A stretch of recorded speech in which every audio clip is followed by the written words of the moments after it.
Assalamualaikum warahmatullahi wabarakatuh. Selamat pagi semua anak-anakku. Semoga kita semua senantiasa dalam keadaan sehat walafiat, dan jangan lupa selalu menjaga kesehatan dan kita taati protokoler kesehatan, yaitu satu dengan rajin cuci tangan, kemudian pakai masker, dan juga menjaga jarak. Kita lanjut untuk pertemuan selanjutnya. Pada materi hari ini kita akan membahas tentang teori masuknya Islam di Indonesia.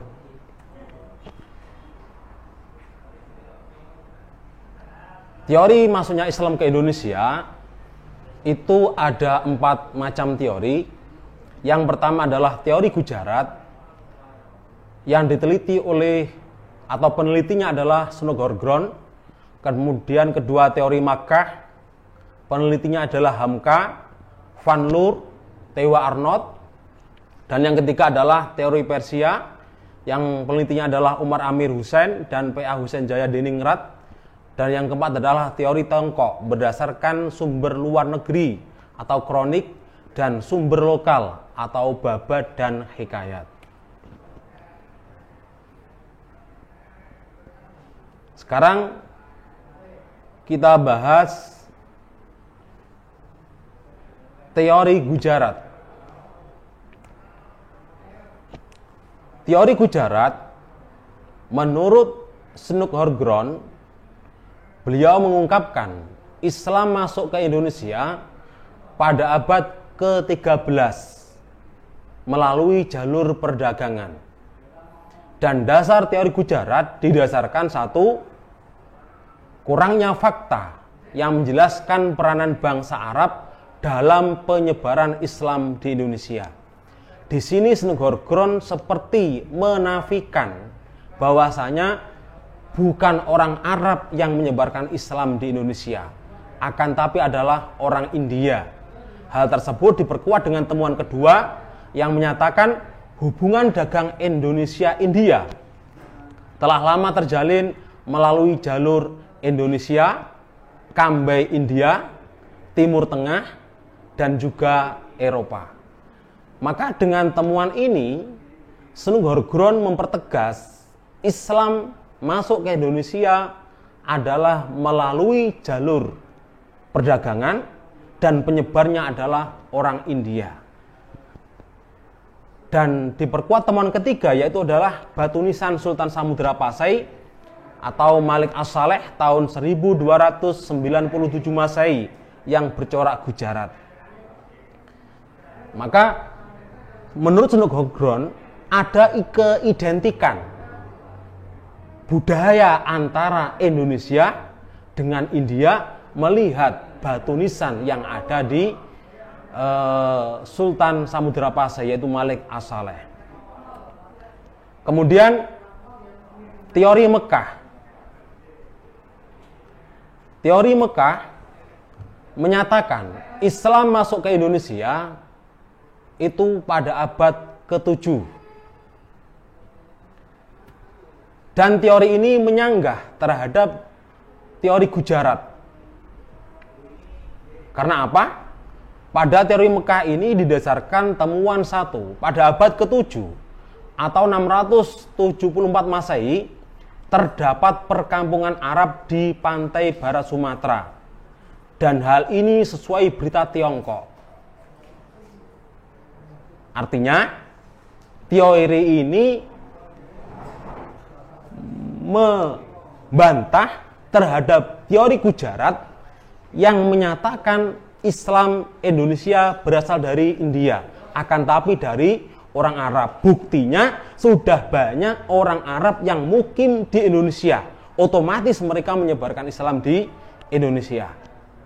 Dan yang kedua, kerajaan Samudra Pasai bermadhab Syafi'i. Pengaruh madhab Syafi'i terbesar pada saat itu adalah Mesir dan Mekah. Ini lebih mempertegas lagi bahwasanya Islam Indonesia identik pada orang Arab, bukan orang India. Kenapa? Kesamaan madhab.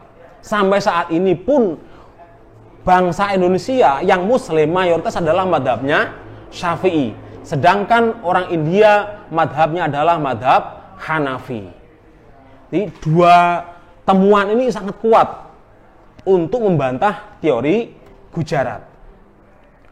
Diperkuat temuan ketiga, Raja Samudra Pasai gelarnya menggunakan kata Al-Malik. Lah, gelar Al-Malik ini merupakan gelar-gelar Raja Mesir, bangsa Arab, bukan orang India. Maka sangkalan teori Mekah ini sangat kuat di dalam menyanggah teori Gujarat. Yang ketiga adalah teori Persia. Menurut teori Persia, Islam masuk pada abad ke-13 dengan dasar ditemukannya makam Maulana Malik Ibrahim pada tahun 1419 Masehi di Gresik, di mana beliau adalah ulama dari Samarkand, Persia. Maka dengan ditemukan makam ini memperkuat penyebar Islam Indonesia berasal dari Persia. Temuan kedua, adanya perkampungan Leren atau Leran di Gresik. Di mana nama Leren atau Leran ya, ini merupakan nama kerajaan di Persia. Jadi ada dua temuan yang memperkuat bahwasanya penyebar Islam di Indonesia adalah dari Persia. Temuan ketiga, penggunaan istilah bahasa Iran dalam sistem menghijau huruf Arab untuk tanda-tanda bunyi harokat. Jadi dulu sebelum ada istilah seperti TPQ dan seterusnya, kita belajar bahasa Arab itu menghijak. Katakan sabata, itu kita hijak. Sa fathah sa, ba fathah ba, ta fathah ta. Sabata. Ternyata istilah menghijak ini merupakan istilah bahasa Iran atau Persia. Terus yang kelima, keidentikan budaya di Indonesia itu ada budaya yang mirip dengan bangsa Persia, yaitu adalah peringatan Tabut di Sumatera Barat, di mana peringatan Tabut ini memperingati meninggalnya cucunya Rasulullah, Sayyid Husain, yang dipenggal oleh Yazid bin Muawiyah di Karbala, Irak. Orang-orang Persia merayakan peristiwa tersebut dengan mengarak tandu pada tanggal 10 Muharram. Dan hal itu juga sama dilakukan orang Sumatera Barat. Tapi sekarang tabutnya dimodif, tidak berupa keranda, tapi berupa seperti bangunan masjid dan sebagainya. Yang keenam, kesamaan ajaran Sufi Wahdatul Wujud yang dianut oleh Syekh Siti Jenar dengan Sufi dari Iran atau Persia, yaitu Syekh Al-Halaj. Jadi kalau kita tahu bahwasanya di Indonesia itu ada aliran Wahdatul Wujud, manunggaling kawula Gusti. Berarti manunggaling kawula Gusti, menyatunya hamba dengan Sang Pencipta. Aliran ini ada di Indonesia yang disebarkan oleh Syekh Siti Jenar. Tapi akhirnya karena aliran ini dianggap seperti sesat. Mengapa? Karena bagi orang awam nanti bisa salah paham dan bisa salah akidah. Akhirnya Syekh Siti Jenar dihukum mati oleh Wali Songo. Di sejarah seperti itu. Dan Syekh Al-Halaj juga sama nasibnya, dihukum mati oleh kaisarnya. Next. Seterusnya adalah teori Tiongkok. Teori Tiongkok ini berdasarkan berita luar, kronik, dan juga dari babad dan hikayat. Menurut teori Tiongkok, proses kedatangan Islam di Indonesia, khususnya di Jawa, berasal dari perantau Tiongkok Mengapa kok demikian? Karena hubungan dagang antara Indonesia dengan Tiongkok telah terjalin lama sebelum Islam datang, yaitu pada masa Hindu-Buddha. Dan pada abad ke-7, Islam telah sampai di Tiongkok. Buktinya banyak perkampungan Tiongkok yang masuk Islam, seperti perkampungan Zhangzhou, Guangzhou, dan pesisir Tiongkok bagian selatan. Karena orang Tiongkok sudah masuk Islam, otomatis ketika mereka datang ke Indonesia, mereka juga menyebarkan agama Islam. Maka dengan ini dicetuskan sebagai teori Tiongkok yang menyebutkan Islam Indonesia, khususnya di Jawa, berasal dari Tiongkok. Dan temuan ketiga menyebutkan Ibu Raden Patah berasal dari Champa atau Tiongkok bagian selatan. Dan ini memperjelas keeratan hubungan antara Indonesia dengan Cina. Maka teori ini disebut dengan teori Tiongkok. Kesimpulannya, keempat teori memiliki kebenaran dan kelemahan masing-masing. Katakan teori Gujarat itu memang kuat. Kuatnya di mana? Memang hubungan dagang antara India dengan Indonesia juga lama. Tapi apa kelemahannya? Dia meneliti pada abad ke-13, tidak meneliti jauh ke belakang pada abad sebelumnya. Terus kemudian dagang, jalur dagang. Indonesia kan jalur dagangnya tidak hanya dengan India, bisa dengan Tiongkok, bisa dengan Arab. Terus batu nisan, bisa jadi batu nisan itu kan bukan keidentikan, akan tapi karena keluarga suka dengan motifnya, bentuknya, akhirnya batu nisannya berasal dari Tiongkok.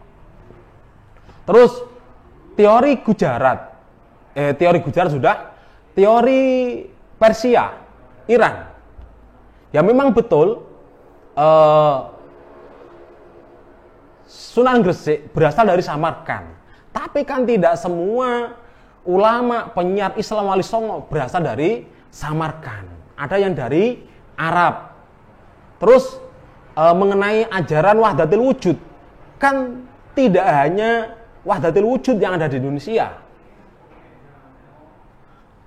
Banyak aliran sufi yang lain. Inilah kelemahan yang ada di teori masing-masing.